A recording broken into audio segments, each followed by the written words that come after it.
Welcome to Box Out Banter. We got another amazing week, COVID-filled week. How'd you feel watching your Sixers play with 7 people, Mr. Christopher? It just, once again, it's fueling the fact that Sixer fans and NBA Commissioner Adam Silver don't have the greatest relationship, very justifiably so, given what has happened in the last decade. But he just added on to it by making the 76ers play 7 players. People were making 7 Sixer jokes, which were pretty funny, but it wasn't. I can't imagine it was kind of ridiculous. If I don't mean to start off on a sour note already, but it was ridiculous making the Sixers play with 7 players. They had to have 8, so they activated Mike Scott, who was not going to play because he wasn't ready coming back from his injury. And the other funny thing was the Nuggets allowed this to be a game for a half. Yeah, they almost lost.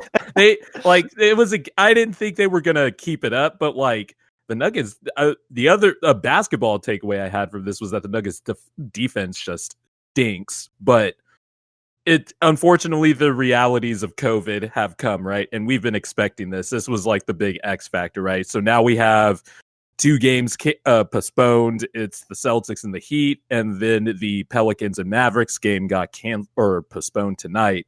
But I'm just wondering why they made the Sixers play if they haven't released the second half of the schedule for this very reason, because they expected postponements. You had Seth Curry test positive on Thursday before the Brooklyn game or during the Brooklyn game, but they played the Wizards the night before, and then the Wizards played the Celtics, and now the Celtics have a bunch of players out also, and it's already wild. And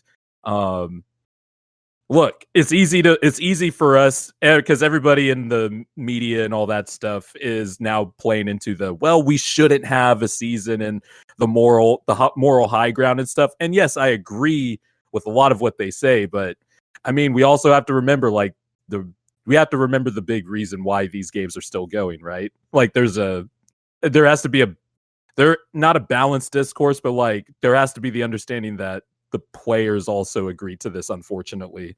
Right. And we do get into a moral high ground and kind of a moral stance on this, but my like thing a race is to do it.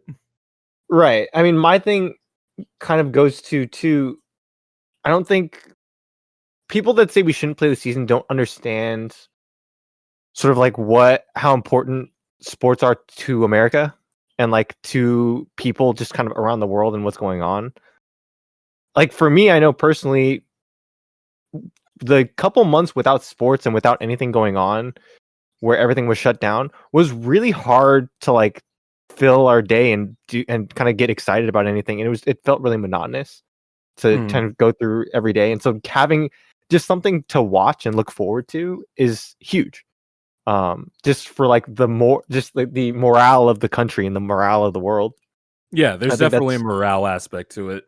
And I think that's super important to keep in mind. And again, it's not like the NBA is being reckless. I wouldn't say they're like the NFL or like what the MLB was doing earlier in the year, where they were just kind of like going off and doing what they're doing. I think the NBA's done probably the best job of any of the major leagues doing. I think with the bubble, it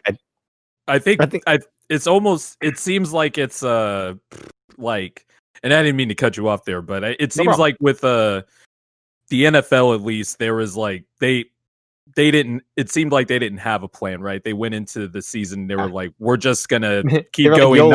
We're just gonna keep going. COVID tests be damned. We're gonna have games on Tuesdays and Wednesdays. And then there were COVID outbreaks in baseball. It seemed like there really is no surefire plan to play in a pandemic, but the bubble experiment, that was only gonna work for the playoffs, which I know you mentioned before, Arab, that's maybe something they could do, but it just sucks that not that it's came to this, but it was like, okay, we're just going to play the season and we know we're going to have outbreaks and stuff. And it's kind of wild given that we know the long-term effects and stuff like that. And look, if you're a 25-year-old athlete in peak physical condition, that's the best that is the best case scenario for you to, COVID, I guess, yeah. to Like play among a pandemic. And, if you get COVID, you'd relatively would rather be a 25-year-old in their prime, right?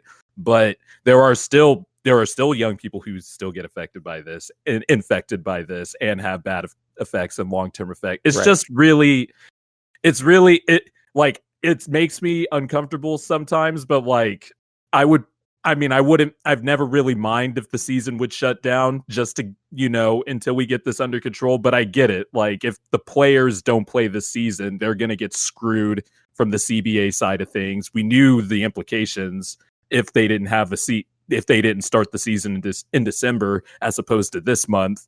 And I guess this is just, we're just going to have to roll with the punches, I guess. Yeah. And again, like you mentioned, it's not like the players are being forced to do this. They did agree. The players' union did agree, and most of the players did kind of overwhelmingly agree that they wanted to play the season. Yep. And I think again, the NBA with the bubble, it taught them a lot about how to maintain and control and limit as much as possible. And I think they're doing a great job.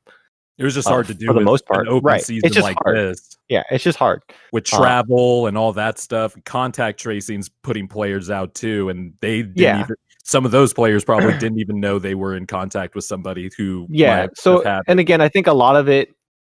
I don't think, and from what we're seeing too, the actual diagnosis and kind of the outbreak of COVID isn't actually that large. A lot of the stuff with players sitting out and having to sit out is the NBA being cautious and being careful and contact tracing. And so, yeah, I think that's smart. I think we're in the NFL, you had a lot of players, and in baseball in particular, you had a lot of players testing positive and spreading it and full-on outbreaks within locker rooms. The NBA really has done a good job of limiting that, where you get one player testing positive and the rest are just being held out for contact tracing and for safety reasons. Yeah. Which, again, if you're going to do something like that, it's probably for the best that, you be safe and be careful. I still think they could be more judicious with you, or not judicious, but, if you're, part of the reason why I think the Sixers and Nuggets still played was because it was a national TV game. But the thing is, it's like, well, if you kept the back half of the schedule open just so you could prepare for stuff like this, why would you put a marquee game like that? Or why would you let a marquee game like that still go? Shouldn't there be more? Who doesn't want to see Danny Green run point guard for you? That was stretches of time. That was a pleasure. And then, Tyrese Maxey versus Jamal Murray, Kentucky on Kentucky crime, Maxey, by the way, that was a silver lining. Yes, Tyrese Maxey probably got way more shots and way more minutes than he was ever expecting this early in the season. But he held up pretty well. Like, it wasn't like he had to hunt shots because he had to, but he was taking shots within the flow of the game. I'm just amazed that there's a guy on the Sixers who can dribble and get to the rim. Like, that's still tripping me out. But I think Maxey's going to be a good one. Markelle Fultz could dribble and get to the rim. Yeah, when he played, when he wasn't, rehabbing his shoulder injury or shooting the ball like a bowling ball. Can we talk about Markelle Fultz? I feel so bad for Markelle Fultz. I feel bad for Markelle Fultz. Yeah, he for those who didn't know, last week he tore his ACL, and we did the podcast too, like almost right afterwards. Yeah, and it just it sucks because I loved Markelle Fultz as a prospect in college, and to see him just go through this, he's a resilient kid because he was able to, rehab himself a little bit. Maybe he got a nice contract. We could debate about whether it was good from the Magic's perspective, but he got a contract. He was seeming to figure some more stuff out this year as a two-way guard, and I was a big fan of Markelle Fultz, especially at Washington. And then we all know what happened with the jump shot. And it's just, it's good. It was good to see him start making a comeback, and then just to be set back like this, it kind of sucks. Yeah, it feels so bad. And again, like you were kind of alluding to, this is probably the best he's looked in his entire career. Yeah, absolutely. And so, you know, it is a feel bad. Big guard, good rebounder, excellent passer, by the way. And, you know, like his shot relatively has looked better. His form has looked better since it got destroyed in his rookie year. But I'm wishing all the best for Markelle Fultz because he is absolutely a talented guard. And he definitely, obviously he belongs in the league. That goes without saying. But I'm always rooting for the kid to reach his potential because he kind of thinks the game in a different way too. Just by, if you watched him in college with the spin moves and the footwork he had, it was herky jerky and a little unorthodox, and only players with a unique mind can move like that or spin the opposite way, like instinctually the way he does and stuff. Like a D Rose. Like, in a sense like that, the body, from a body control standpoint, definitely like a D Rose, because D Rose would hang in the air and do some crazy up and unders, and he'll lay it up on the other side of the rim, and you're like, how the hell did he get that through? And that's definitely what I saw with Fultz in Washington at a UW. So all the best to Markelle, man. But it's a part of it, unfortunately. Injuries suck. That's just all. I have enough more to add to that. No, it's just a big feels bad, and he's someone that I keep coming back to, of like, man, it's so unfortunate to see that happen to someone. So you want to talk about the I wanted to talk about the 5-5 New York Knicks right quick. Yeah, if you don't mind, because maybe not you. I bullied the Knicks quite a bit. You've definitely thrown in more power forward jokes than I have on this podcast. They were looking to sign someone the other day, and I was like, really? Are they really? Gibson. Yeah. Yep. Hey, he's a Tibbs guy, man. Taj Gibson, Tibbs guy from Chicago to Minnesota, and going back to the well. To be fair, I thought the year. This is a deep cut. The year that USC was in the tournament with OJ Mayo and Taj Gibson, they did have a chance to make some noise and possibly win that championship. I thought they I forget if they played Texas. I know they beat Texas A&M with Michael Beasley, or was it Michael Beasley? Yeah, wherever team Michael Beasley was. Yeah, they beat them. Kansas State. There you go. So they beat them. I knew it was purple. They beat them. I just knew it was purple. I was gonna say Washington, but then I was like, no, it's not Washington. But yeah, okay. TCU. No. Yeah, Kansas State. So then they beat them. They beat Durant in Texas, I think. And that was a year later. OJ Mayo was a year later. Durant was 2007. Mayo was 2008. No, that was the same year, I think. What? Let me look it up. I'm pretty sure they were different years. OJ Mayo draft. This is great podcasting. Because I'm pretty sure it was the same. He was a third pick in the OJ Mayo was a third pick. The D Rose draft, right? Yeah, the D Rose draft. Durant was 2007. Okay, so maybe not. But I remember they beat Texas. They beat a whole bunch of teams, and I was like, man, they're gonna get somewhere. And they had them down to the wire.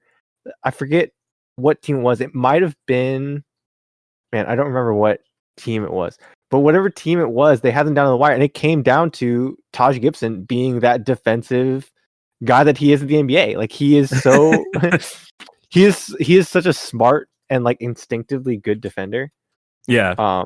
He's definitely up there in age and a step slower, but yeah, the New York Knicks, look, the Knicks were Tibbsified, right? If they're, as much as I like to think, I think Tom Thibodeau has been overrated as the years have gone along, but I can't deny that he is a good coach. And when you hire him, you do have instant success.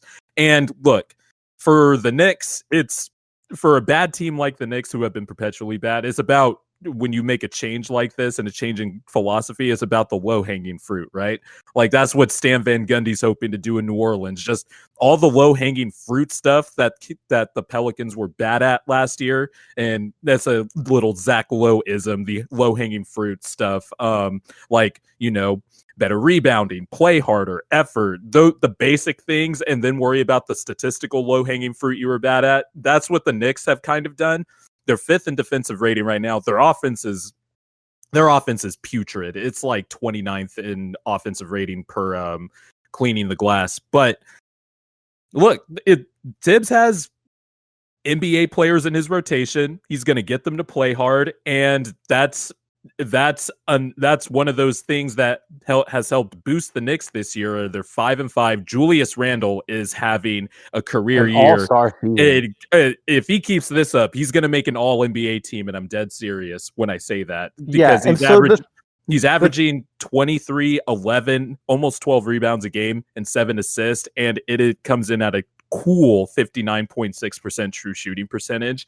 And it's not just Randle. Elfrid Payton is finally waking up and playing defense and attacking the rim. RJ Barrett is relentlessly attacking the rim still, even though he still has no spacing around him. He's kind of taken a jump scoring wise. And Emmanuel Quickley, who was Tyrese Maxey's backcourt mate in Kentucky this past season, is been a hit with the 26th pick this past summer, and he's Quickly's a point guard the Knicks haven't had in a minute. He's somebody who can ball handle, has quicks, no pun intended, or maybe pun intended, sure.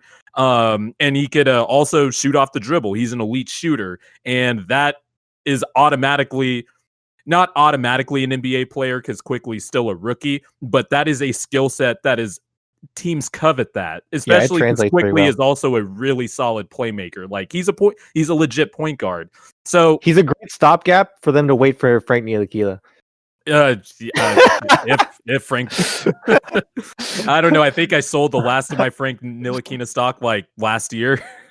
But hey, if he gets something that Frank Ntilikina, he is known for his defense, and Thibodeau's got everybody. He's still a solid defender. Well, the thing is, you watch some of these games and Thibodeau's still got these guys playing defense. I was watching Knicks Jazz over the weekend, and Kevin Knox was in a stance, getting deflections, knocking down a few threes in the few minutes he got. I was like, okay, like I haven't seen that from Kevin Knox in the 2 years he's been in the league so far. Yeah. So the thing that I will say, going back to Tibbs and going back to Julius Randle, so as a Laker fan, the problem that Julius Randle has always had is he plays too fast.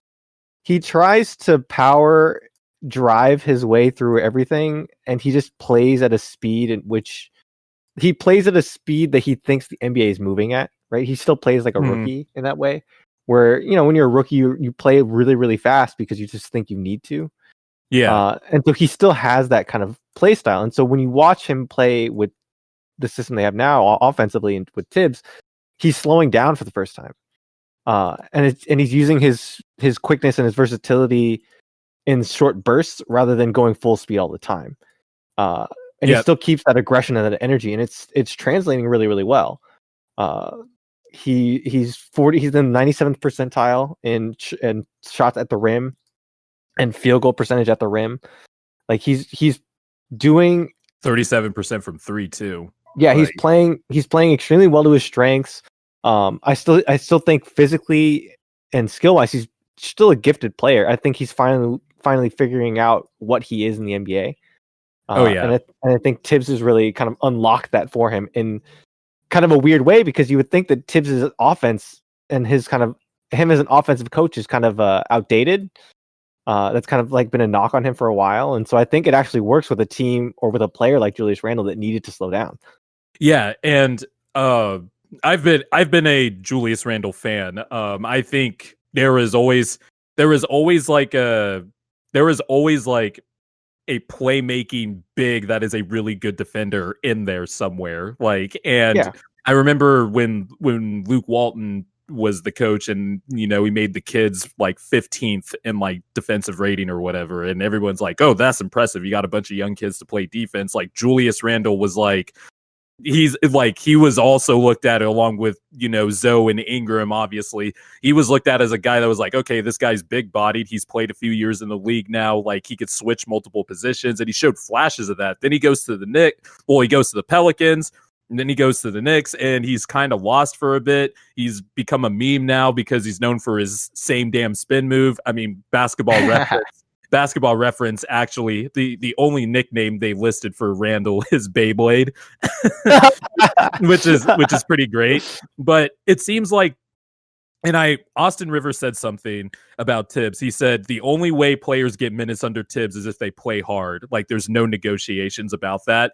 He doesn't care about missed shots or anything like that. And a lot of coaches say, they let their players play freely and stuff like that. And it seems like Tibbs has actually let them play freely. Like Randle has the ball in his hands, and I don't know how long the efficiency will be sustainable given Randle's track record, but if he's getting shots at the rim, if his shot diet's different, so I kind of have a feeling it's going to be sustainable for a long time. And if he's putting up these numbers, the Knicks might be a 500 team. Like I'm looking, like I know it's still early, but I remember what happens when Toppin comes back. Yeah, because now you're looking at it, and the Knicks have a solid.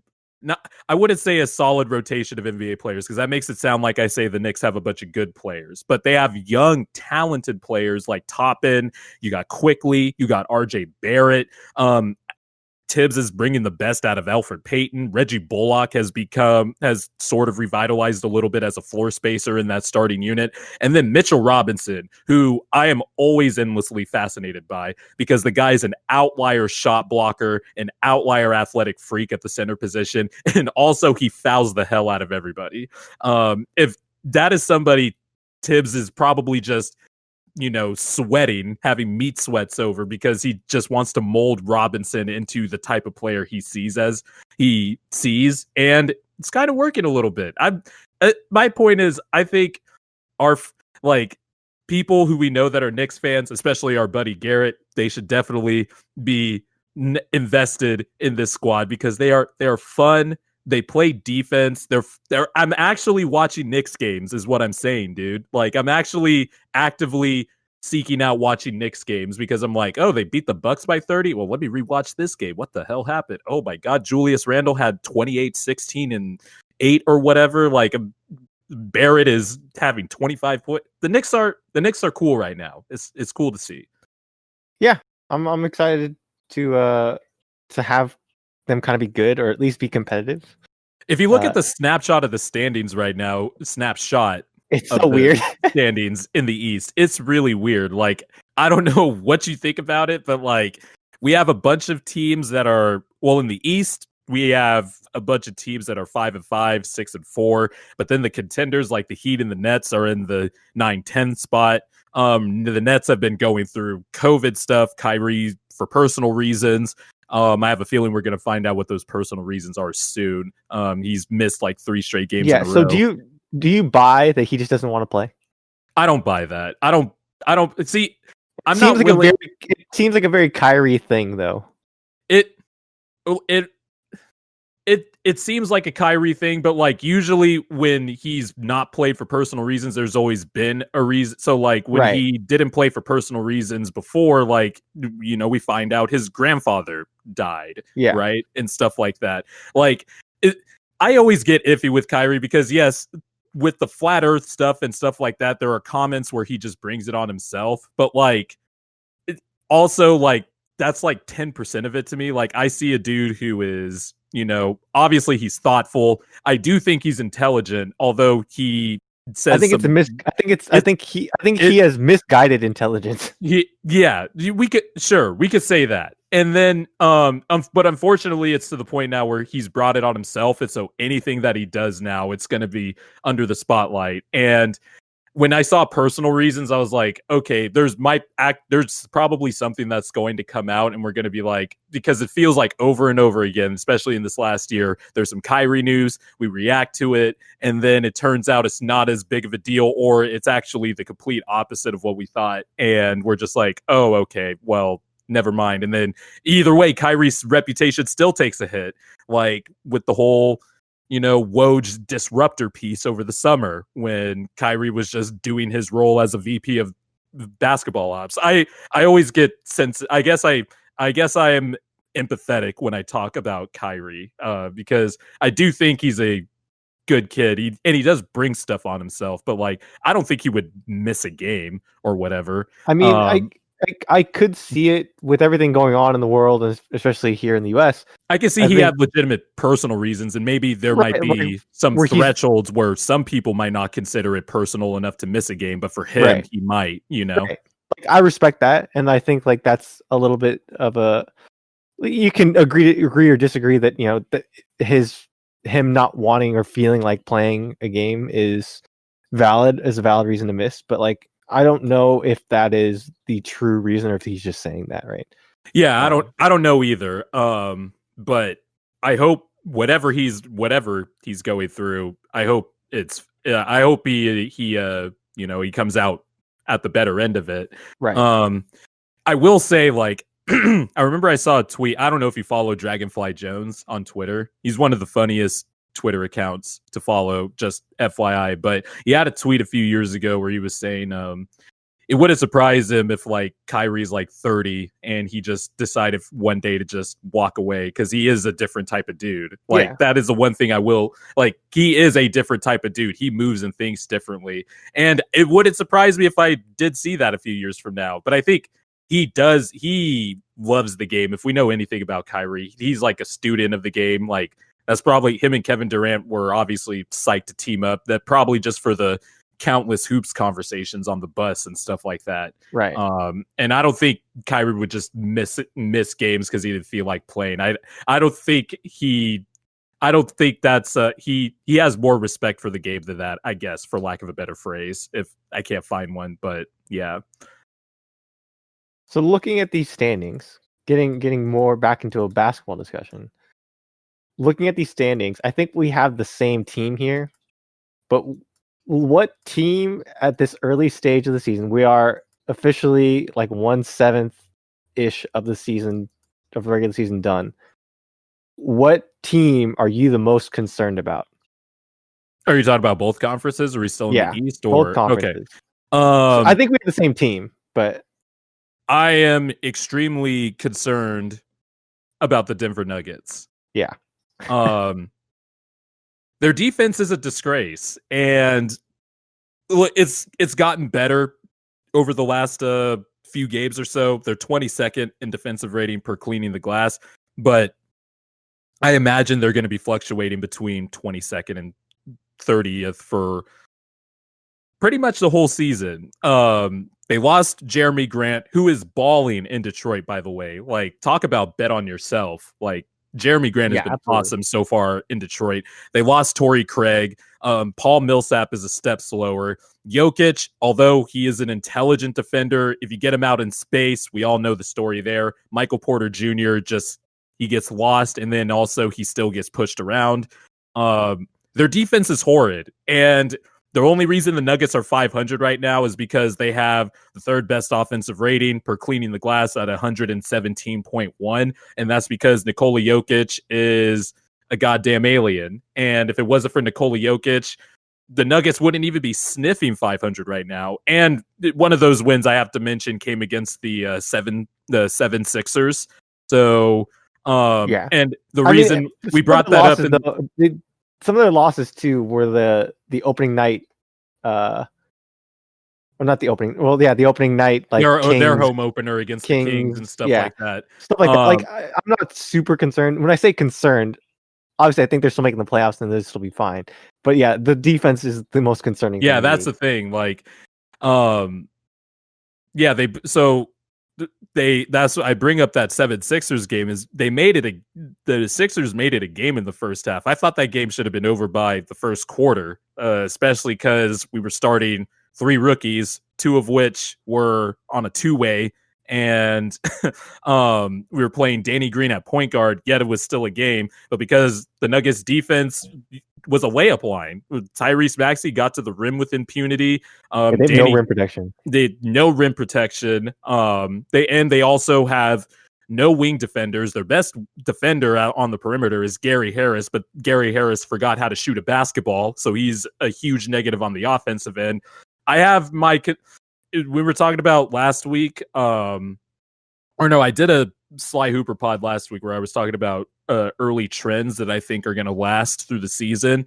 I did not mention the Nuggets defense, although I should have, but that's going to be, I don't see how they fix it throughout the year. I mean, I'm sure Malone will, scheme some stuff up. They'll try to hide Porter, give him some better Porter Jr. on some matchups, give him better ones.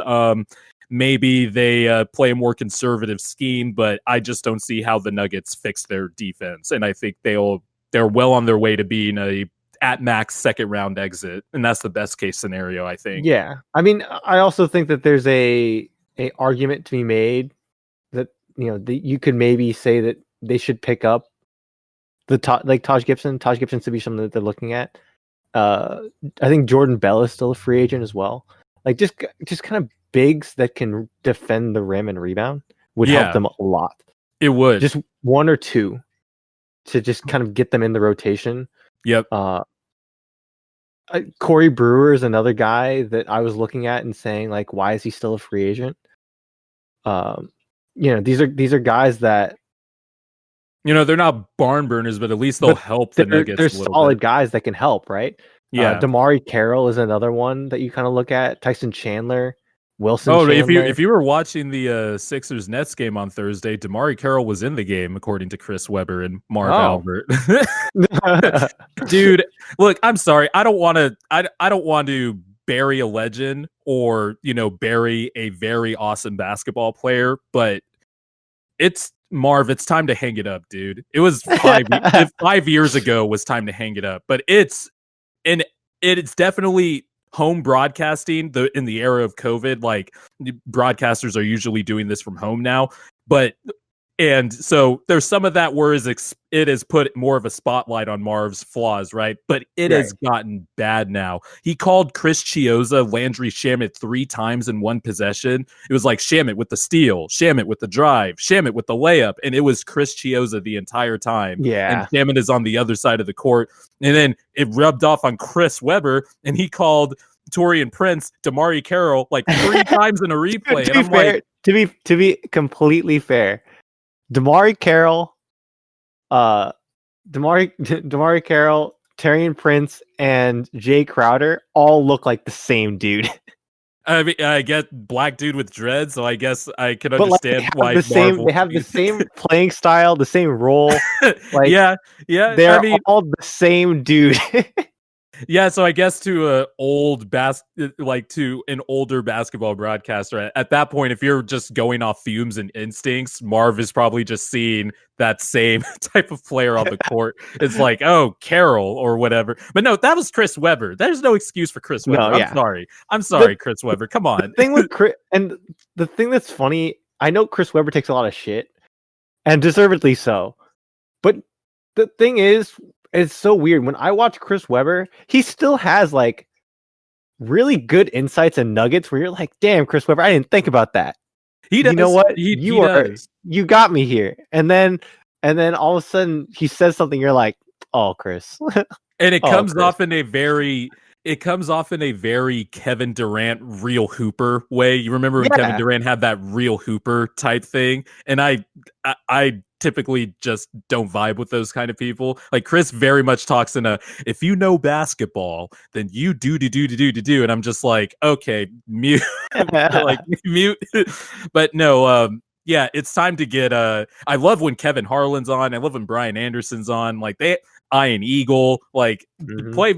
I do love play-by-play, because I know a lot of people now just want to listen to their iPods because they think Inside the NBA is a detriment to sports conversation and stuff like that, even though I don't take that too seriously.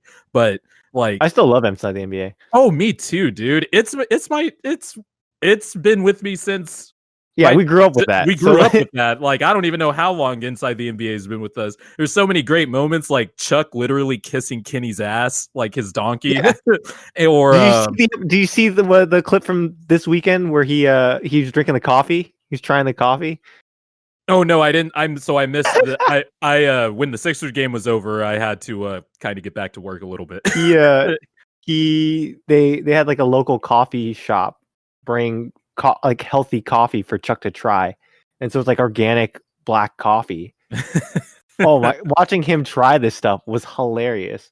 Oh my god, I have to watch that. I have to watch that clip. One of my other favorite moments. I remember I laughed so hard at this. This was in high school. This was when T-Mobile was sponsoring the NBA playoffs, and so they had Chuck. I'm sure you've seen this. They had Chuck read the teleprompter. He's like, "Hey, this is Charles Barkley. Like, I hope you're enjoying the T-Mobile's Fave 5 list. I also hope you're enjoying the NBA playoffs. I'm a dumbass." Yeah, and he stops for a second. And he stops. He's like, "Oh my god, I just read up a dumbass." Have you seen the clip of him falling asleep at the desk? Yep. It's the best. Inside the NBA, like, I get it. We all want smarter sports coverage and all that stuff. But the thing we always forget is like TV's really is a really hard platform to like have a conversation like me and you do, where we're talking about the minutia of the game and stuff like that. It can't be done in a 5-minute TV segment. And yeah, do I get annoyed when the Sixers come on and Shaq and Charles are just beefing with every fucking big man possible? Yes, it does get annoying. There is definitely stuff that is annoying. Well, they still do segments where there's a lot of insight and there's a lot of there's like, a lot of. I think Kenny the Jet Smith he will definitely provide insight. But like have you seen? This was years ago now when they did the Postman camp kind of thing for Dwight, where they're talking about how to post up and why they don't like how Dwight posts up. And yeah, they're 100% right. And it's something that like, yeah, this is information that if you're just a casual basketball fan, this is really important for you to understand what they're saying and like why they talk the way they do. And that's the other thing too. It's made for a casual audience. Like, yeah, definitely. Like, and the thing also, Inside the NBA is not made for you and me. We enjoy it because we're still basketball fans, but like we know, I'm not gonna say we know as much as they do, but like a lot of the stuff they're saying, like, yeah, we understand and we know what they're talking about. Yeah, we understand. Yeah. And see, this is why I was happy when you asked me to do a podcast. You wanted me to do a podcast with you is because, like, yes, we appreciate the minutia and like the breaking down of the X's and O's and stuff like that.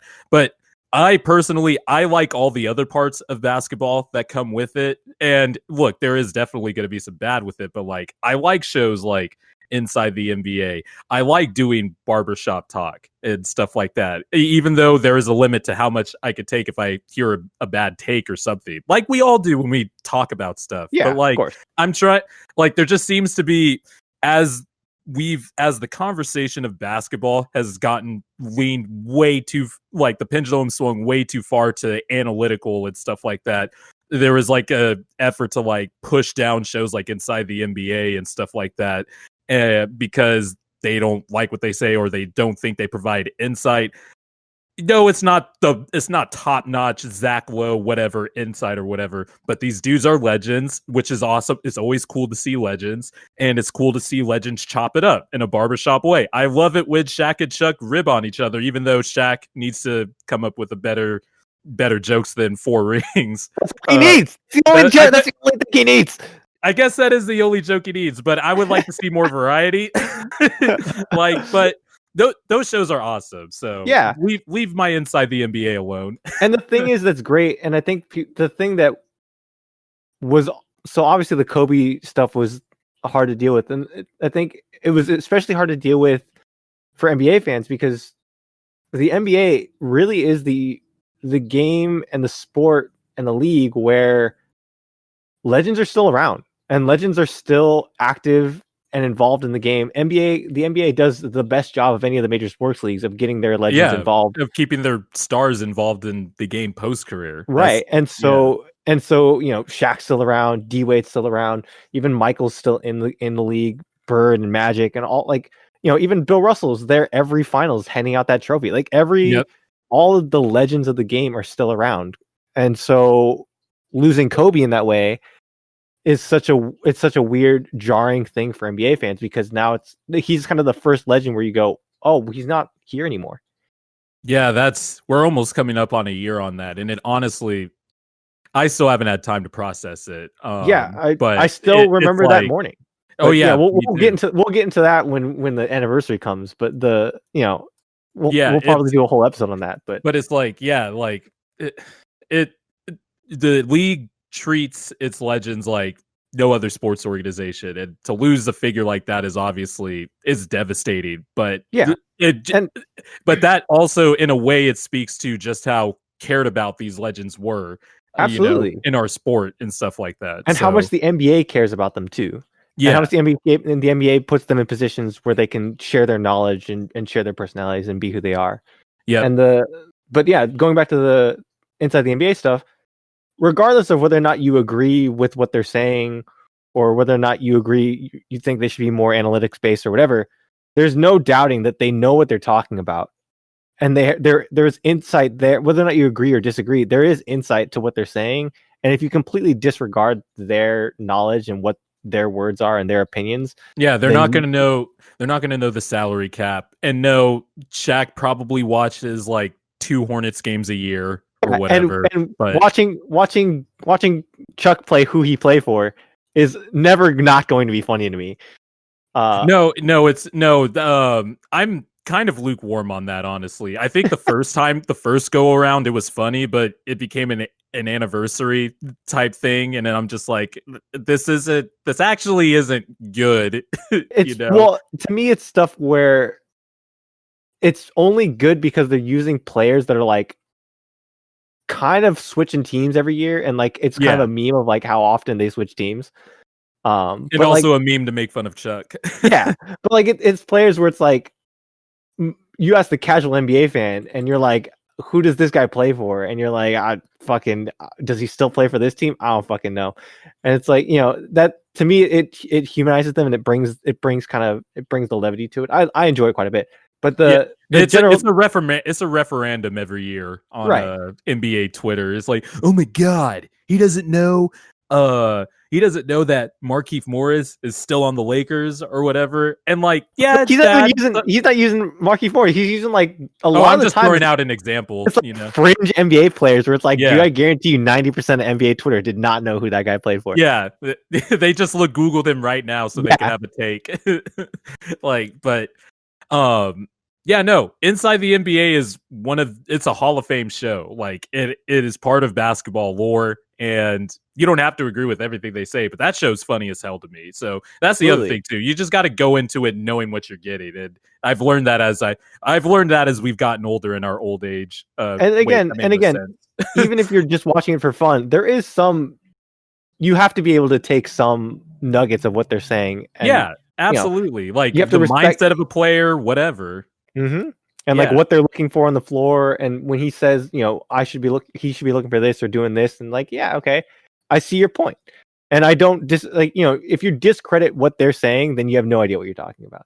Yeah, but they could be wrong, like anyone else could be wrong and have bad takes. But again, in general, when they're talking about just pure basketball, there's no way you could tell them that they are. That they are unqualified to talk about the game. It's like, no, that's not. No, there's a Hall of Famers across that table, and Ernie Johnson, who is a Hall of Famer in his own right. He got referenced in the Boondocks. That alone puts Ernie in the Hall of Fame. People misunderstand that Ernie Johnson, in his own right, is a award-winning and Hall of Fame caliber. Yeah, he's been with Turner for almost 30 years. Yeah. Like Chuck came on in the early 2000s. I think Kenny the Jet Smith was the first to join in the 90s, in the mid 90s, and then Chuck came on in the early 2000s. And I remember Shaq, even when I was like in senior year, early college, like he was lobbying to be on Inside the NBA when he was in his last year, basically his twilight years. Remember he got basically sniped on the court when he was playing in Boston. Like he was running up the court and just he's like, oh shit. And like from then on, Shaq was like lobbying to be on Inside the NBA. He's like, I'm gonna take Kenny the Jet Smith's job and stuff like that. Like it's cool seeing that evolution of that show. And I love that they've been cycling in new guys too. Like they've been cycling in D Wade, or they had Draymond on when he was. Yeah, Candace Parker's great. Draymond Green is going to be fucking fantastic on TV. Absolutely. When he retires, he is going to be awesome. He's a funny dude. He's smart.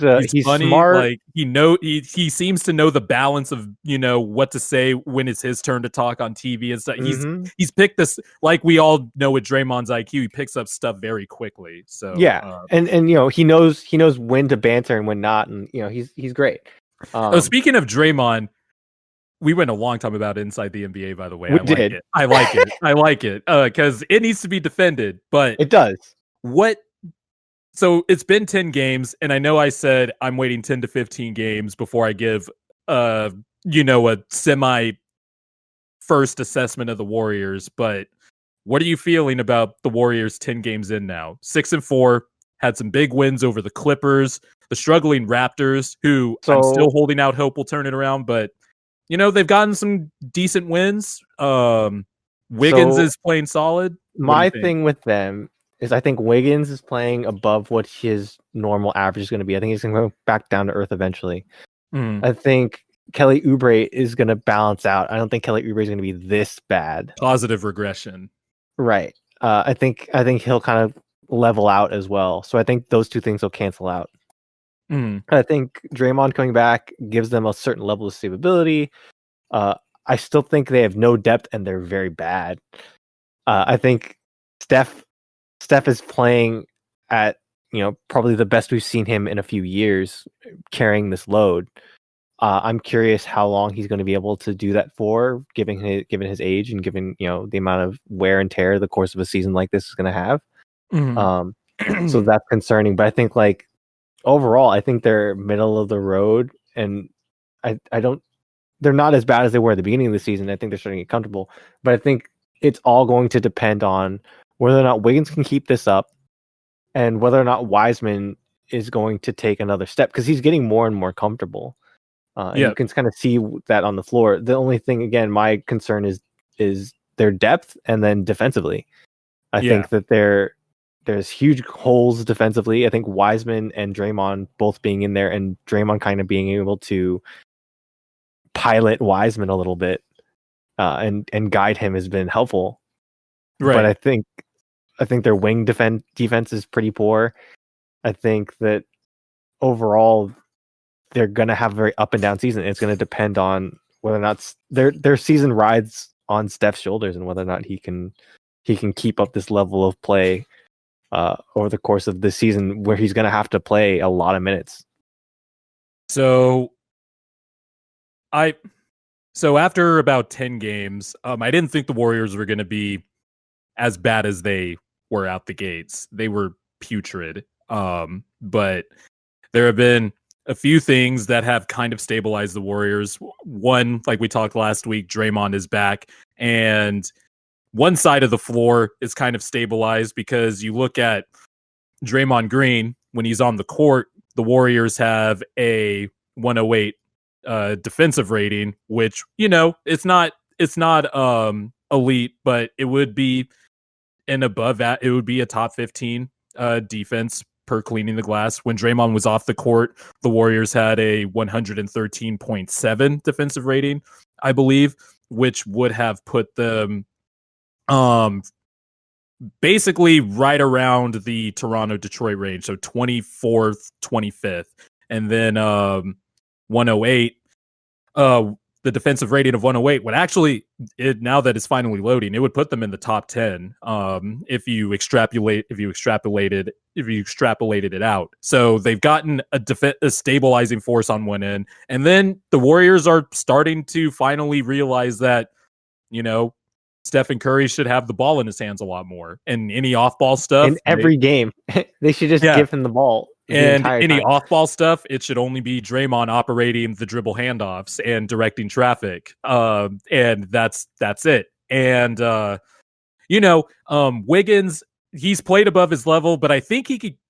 I'm not saying he'll keep up his defensive level, but like you said, Draymond's got those guys playing defense now. I swear, there's every game he's been in, he's yelled at Wiggins and Oubre at least one time, and that might be putting it lightly, but.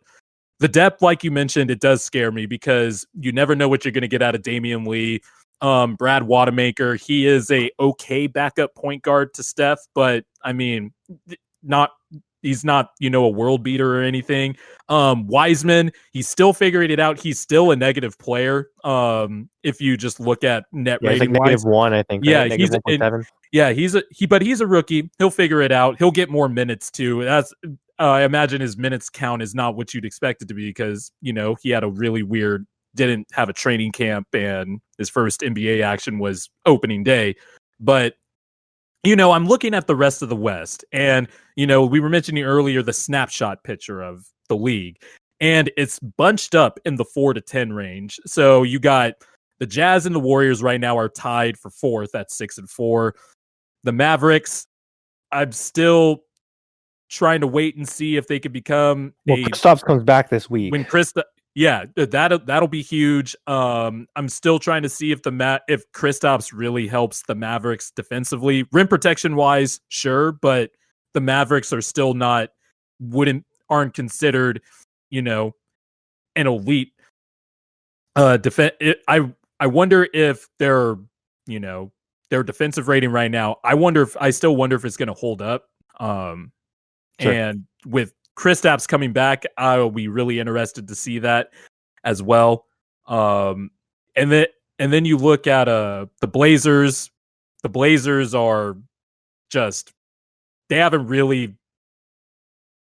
lived up to expectations, and their defense has not been great either. They're 25th in defensive rating right now. And a lot of people thought, including myself, thought they had a really good offseason. I'm just looking at 4 through 10 in the West, and there is fatal flaws with every team. The Thunder are somehow 5-4 at the 8th seed, which that's not going to hold. I don't think it's not. It might not hold, but it does hold to I hope it holds to my prediction that I think the Thunder were a play-in team, even though a lot of people had the Thunder lottery hunting. Right. But I'm looking at this and I'm seeing if Steph is able to keep up this level of play and Draymond is able to stabilize the defensive end of the court, the one advantage the Warriors have above the other teams that are in this range, except for save maybe Denver, obviously, because they have a top 10 player. The Warriors have a top 5 player, and the Warriors, depending on where you rank Draymond, anywhere from a 20 to 30 player, just because of his defensive impact and playmaking. And I'm looking at the other teams like the Jazz. They have a bunch of good players, and they have Donovan Mitchell and Gobert, who are above average, but I wouldn't have them in the tier 1.5 or tier 2 franchise players. I think they're both tier 3-ish.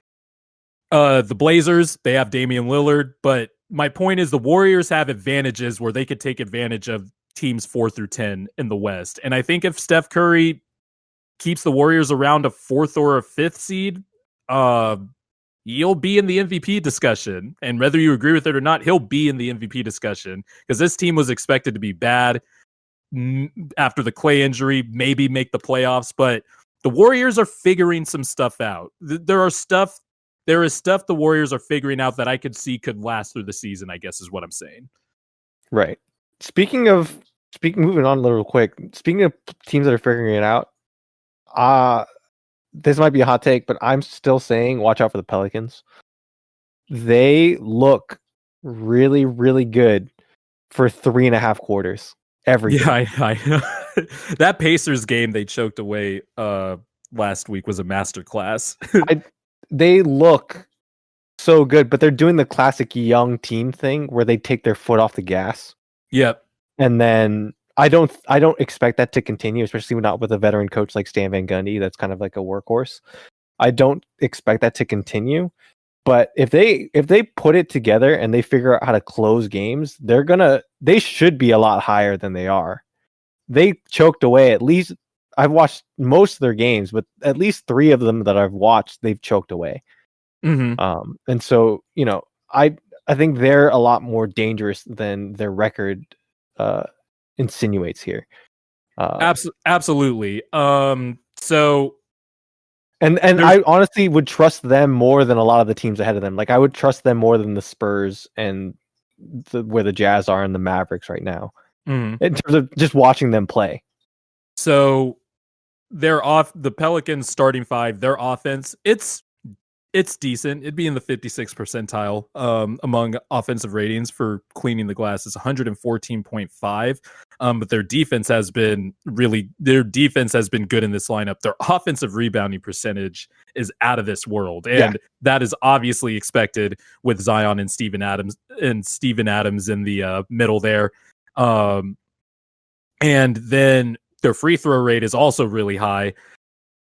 I thought, this Pelicans team, they're still probably in the play-in range for me, but there is stuff that I like. I like Lonzo Ball just needs to keep shooting. I believe in that form. That form looks good. He's confident with it. And the thing is, when you watch him, he still hesitates a little. When he doesn't hesitate and just lets it fly, it's in most of the time. Yeah. And but he has that little hitch where he looks for a pass first. And you're like, no, dude, you're standing there with no one around you. Just please shoot this. And we talked about him before, but Brandon Ingram has been, is taking another leap. They do need to. I do think the Pelicans could probably diversify their crunch time offense a little bit, because especially in that Pacers game, it was a lot of Brandon Ingram go one-on-one and make something happen. And, he kept it up until 6 minutes left in the fourth quarter. And then that's when the unraveling started. The thing that we'll say too is and I don't know if anyone's talking about it. I haven't seen anyone really talking about it. Zion is learning to slow down. Like we were talking about earlier with Julius Randle, he's not going 100 miles per hour every play. He's picking his spots, and you can really tell it's making a difference, where he's being a lot more efficient, a lot more effective, and he's learning how to play in the NBA, which is scary to think about considering how good he is already. And there's going to be Stan's going to figure out which lineup combinations work or not as the season goes on. Like JJ Redick is not going to shoot 30% from 3, I imagine, much longer. The Pelicans, they still have, a dearth of NBA talent on the roster. It'll be interesting to see, if the Thunder kind of still take a step. I still think the Thunder are well coached and have, they have a bunch of young players I like. That's probably why I think highly of the Thunder more than probably most, but maybe they make a player. They could definitely take a step back. The Spurs could definitely take a step back, but the Pelicans just need to learn, one, how to close games, how to get more shooting on the floor around their closing lineups. And, they're playing more structured. Mike D'Antoni, Stan Van Gundy has the Pelicans playing in a more structured way as compared to Alvin Gentry when he was the coach last year. So, your Pelicans take is still justified. I mean, they're right in the play-in range, so it's not. That's the thing with this. With the whole play-in thing, it's kind of added. Yeah, I have them securely in the playoffs, like kind of in the bottom half. But I think looking at how teams are playing right now, I think they're playing a top end playoff basketball in the West in terms of what the other teams are playing at right now. It's just a matter of them closing out those last 5 minutes. Yeah. And then you look at the top of the West also. I still want to mention that the Clippers still don't have a point guard, even though I did want to bring up the Clippers. They concern me a lot. I don't know why they keep giving up these leads. And it happens every game. So I don't think it happened. Well, yeah, they have. It happens every game. They have acquiesced to lead in most of the games, haven't they? It happens every game, and then they end up coming fight. They don't lose every game, but they have a huge lead that they eventually give up. It goes back to the point guard thing, right? I think in the playoffs it won't be as much of a problem because they're just gonna, even if they have like a Rajon Rondo, whatever type point guard, they're just going to put the ball in Kawhi and Paul George's hands when it comes to nut cutting time in the playoffs.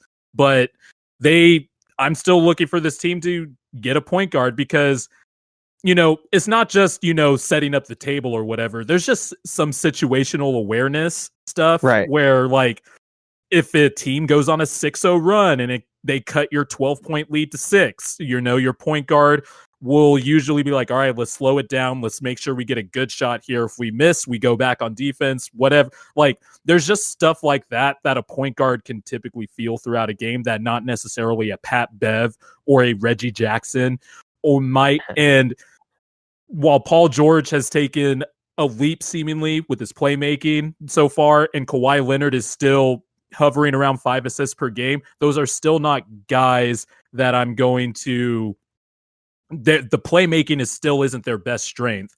So I'm not going to have them try to control the tempo of a game, right. let alone because that's the main thing, right? Is the tempo and the feel of a game, and the situational stuff is, I don't think they have that type of awareness consistently. Like, if I put the ball what happens, that's what happens at the end of games where I came down to this conclusion. I watched a ton of tape I watched like, I think 10 or 15 games from last year. I was like trying to figure out what the difference is, because they didn't, obviously they gave up those leads against Denver in the playoffs, but they weren't doing this in the regular season where they would get leads and keep them. And so I was trying to figure it out. And it comes down to this for me, where I think the loss of Montrezl Harrell hurt them a lot more than I gave them credit for. Where I like most people, I saw getting Serge Ibaka as a huge upgrade, especially defensively. But the thing with Serge is still a kind of, he's not an inside offensive player anymore. He is a spot up shooter now at his age. And now without Harrell, you don't have that inside presence scoring wise. And even Paul George and Kawhi aren't these drive to the basket and get a bucket kind of guys. They are still in a lot of ways jump shooters. And so at least that's what their go-to, they're most comfortable with. That's their go-to right. move. Yeah. And so when you look at the Clippers roster, they have no one in crunch time that can get you a bucket down low, which is where you really want it in crunch time, and to get to work it inside and to get a good layup or dunk or something like that, something easy. Where now you have in crunch time or late game situations, or especially when you're trying to coast, you have situations where you're working really hard to get shots. Mm-hmm. And you can't consistently do that over the course of a game. You need the opportunities where you're getting these easy buckets, and the Clippers don't really have anyone to do that. Because even though Montrezl Harrell, he wasn't a post-up player necessarily, he rolled to the basket hard though, and he would wreak havoc on the interior. Because when you look at their rotation guys, right? Kawhi, that's a jump shooter. Nicholas Batum is a spot up shooter. Serge Ibaka is a spot up shooter. The Nick Batum Renaissance. Yeah. Paul George, spot up shooter. Pat Bev is, I don't know what Pat Bev is in offense. Marcus Morris is a spot up shooter. Lou Williams is just a scorer getting the ball in his hands. Luke Kennard is a shooter. Ivica Zubac is a post up player that is like average to below average post up player. Like when you look at everyone that is in their core rotation, you have no one that's there to get these easy baskets around the rim on a consistent basis, and I think that's hurting them offensively. Because Kawhi could post up, and that's his shot, but that's not it. I do think the Kawhi post up in the playoffs would work, but again, that's like their only source of easy offense. Because and with the thing is, if you play a team like the Lakers or even like the Nuggets that have the size, who do you have there to like help get you these easy baskets around the basket? Yeah, there's still that problem that beyond PG and Kawhi, the Clippers still can't. Like, I'm not going to trust Pat Bev. Lou Williams gets it. I think we need to figure out that by now that Lou Williams he gets erased from the playoffs every year. So because he's small, he's a terrible defender, and he has in the playoffs, and the game slows down. Yeah, in the playoffs, that shot selection and the way he gets his shots off, it's not efficient. So yeah, the Clippers still have the same problems, although I do like the element of the pick and pop with Ibaka. That gives them a hell of a lot of spacing, and it's really interesting. There's some, I'm sure you've seen this, there's some film room stuff on the Clippers talking about how they've run some of their triangle sets and stuff like that, and it makes sense because Ty Lue was coached by Phil Jackson, but it's really cool to see because that offense that actually not that it's their main system. I think anybody who runs the triangle as their main system it's out of date and archaic. But there are definitely sets and elements of the triangle teams still use. And the triangle still. Carmelo brought this up too when he was talking about the Knicks. I forget what podcast he was on, but he was talking about the Knicks and he was saying that the triangle still works. It just doesn't work all the time. Yeah, exactly. But it works. It still works. It still works. And like, I don't think Phil Jackson was wrong for thinking it works. It doesn't. The thing is, it's just not a system. At this point, everyone knows the triangle. Yeah, exactly. That's the problem. And so I think that's been good for the Clippers because it makes their reads easier and stuff like that. But at the end of the day, they still, like we talked about before the year, I think Ibaka addresses more of the Harrell stuff more than you do. But I think we both agree that, they still didn't address the point guard thing, which is still a problem for me. And as it stands right now, I would still have the Lakers and the Suns ahead of the Clippers. I think the Suns are starting to, even though they're getting killed by the Wizards right now as we speak, but they're starting to emerge. But the Suns are still starting to figure stuff out on offense. Their defense is still good. Mikal Bridges is awesome. I want to see, honestly, I'm fascinated with DeAndre Ayton. Now, like, I've always been fascinated with DeAndre Ayton. I loved him in Arizona, but like the inverse now is starting to appear where we thought he was going to be a good offensive prospect and a not so good defensive player, but now it's flipped and he's become an offensive defensive prospect. And while he's still trying to figure out his role on offense, there is still some stuff in his game that I don't like. And me and my friend, he might as well just appear on the podcast with how much I mention him every week. But, I was talking with my friend George. He's a Suns fan. And we were talking about how, like, Ayton still, like, he drifts a little bit when he's on the offensive end. And I think, and I'm not trying to sound like Shaq or anything, but he settles for that fadeaway jumper way too much. Like, he doesn't do Anthony Davis syndrome. He doesn't. Yeah, it's the Anthony. He doesn't do he doesn't. But the thing is, like, he can't even catch clean lobs anymore. Like, I don't know what's going on with him. I'm sure he's still trying to figure stuff out, but like, he'll catch it deep in the post, and instead of going up strong and turning it over and punching it, he'll try to lay it up softly, and then it'll hit the back iron and bounce out. Like, he does a lot of weird stuff on the offensive end of the floor now, where like last year I was like, oh, okay, he upped his scoring to 18, and it's not only did he up his scoring, he kept his efficiency. He's learning some stuff. Like, he has a nice soft jump hook. Like, he's a skilled offensive player on that end of the floor, but now it's kind of reversed now, and I don't know what to make of it. Yeah, it's weird. I think there's a lot going on with them, I think, as a team, where they're still all trying to figure out what their role is and what they're supposed to do. That's definitely some of it, yeah. Because Booker still hasn't officially kind of come out yet this season. He's still kind of underperforming. I think Ayton earlier in the season played a lot better offensively than he is now, and I think that comes with kind of the adjustment and what Chris Paul is telling him and him getting comfortable and learning. And I think that's going to solve itself over time. I think the problem offensively is that when you play with a player like Chris Paul, and especially, being the big man with a point guard like Chris Paul, there's so much that he wants you to do and so much that he's reading on the floor. And especially for DeAndre Ayton being such a young player, there's a lot to process. Right, he's still trying to learn and process. And so him not being able to catch a lob, I personally put up to like, oh, he's overthinking. Yeah. Right. And he's thinking to himself, he should roll here. Should I go up here? Oh, is this a lob? Okay, great. And then let me go up. And so everything's just like a half a second late. And I think as the season goes on, it'll get a lot more comfortable. Yeah, I know. I say that the Suns are figuring it out, and you're watching the games, and you still can tell they're still trying to figure it out. But they have the fifth best offensive rating per cleaning the glass with 114.7 points per 100. And I still don't feel like they haven't completely figured it out yet. I mean, like you said, Book scoring, assist, and rebounding's down a little bit. Ayton has he's only averaging 13 points per game. Still keeping out his rebounding. The thing I love about Ayton though is his mindset. He was basically saying like, so far, I think he said it last week. He was saying like, look, if we don't need me to score, for us to win, which has been true for the most part this year. He's like, I'm just focusing on the defensive end of the floor. And I love that mindset from him. Absolutely. And he's doing a great job too. And he's doing a great job. He's backing up the talk too, because the Suns also have the sixth best defensive rating, because they have a mobile 7-foot guy that could switch on the perimeter.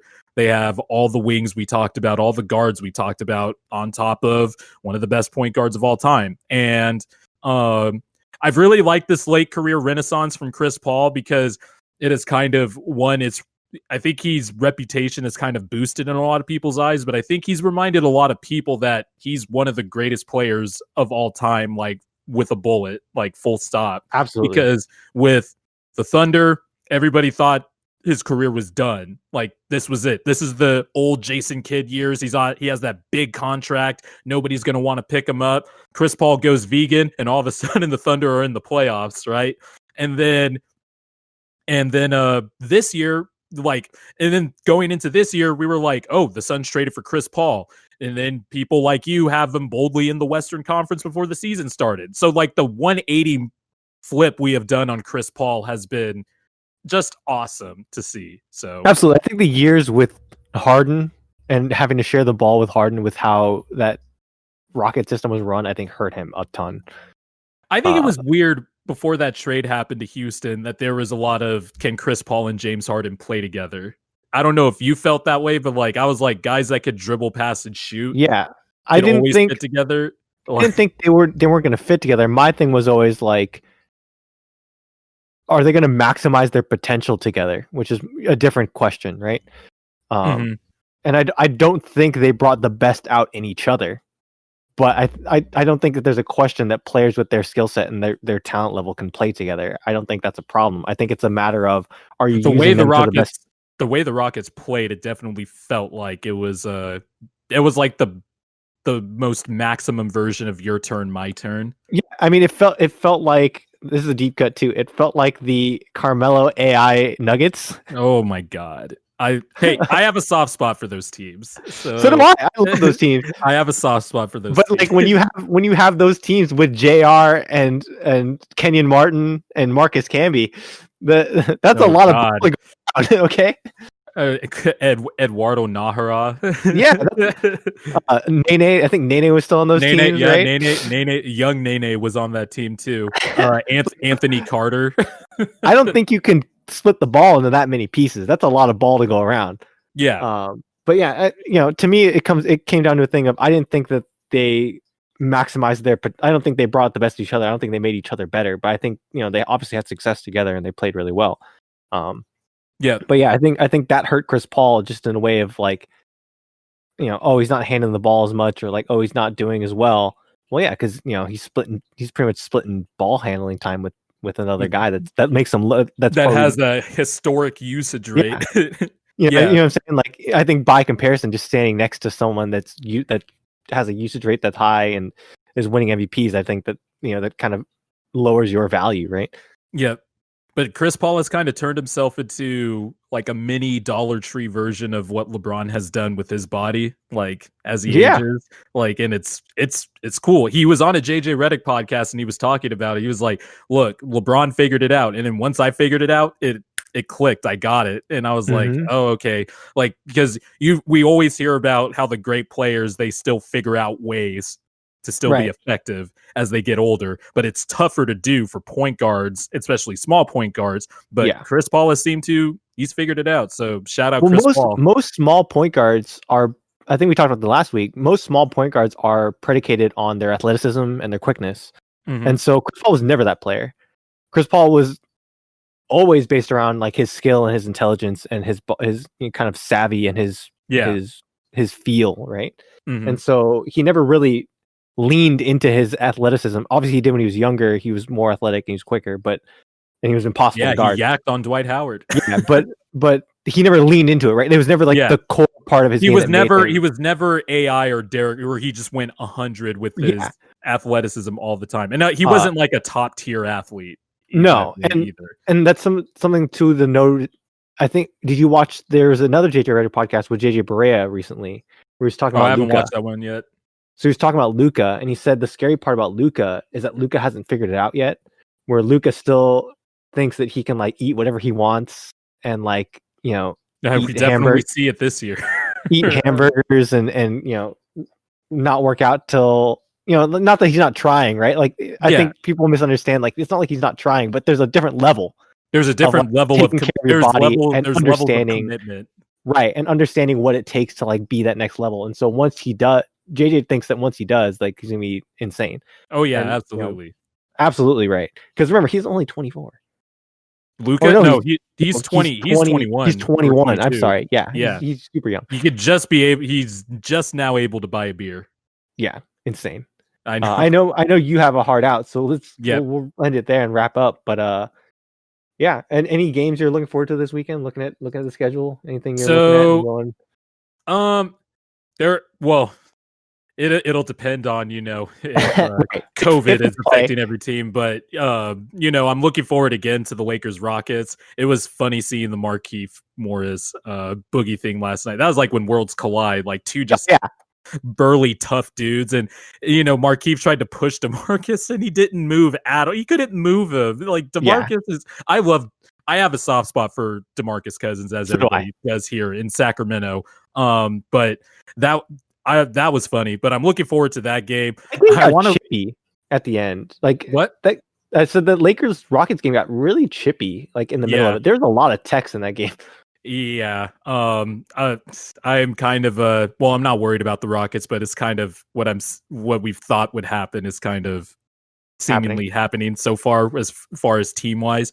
But Mavericks Hornets on Wednesday. Good to see our boy LaMelo Ball. I think it's about high time Devontae Graham went to the bench. You can still develop Devontae Graham if you're really worried about him, but LaMelo's the future. So I think you should start. It's very clear to see that the team plays so much better with him on the court. When he's on the court. Like, yeah, it's just so much clear. And also Terry Rozier. Shout out to him, because I thought that contract was awful, but he has been balling since last year with the Hornets. Even though they haven't won, he himself has put up really good numbers on good efficiency too. So it's not like it's empty calorie. I'm going to jack up a bunch of shots because I'm not with Kyrie in Boston or Jason Tatum anymore. He's been, and I think with LaMelo starting next to Terry, like that's fun. Like whenever they've been on the court together this year, when I've watched Hornet games, they've been awesome. And they're shellacking the New York Knicks right now, as we were talking so glowingly about them earlier. But those are a few games I'm looking forward to. Yeah, I'm right with you with those. Those are good picks. All right. So thanks y'all for listening and watching, and we'll see you guys next week. The B.O.B.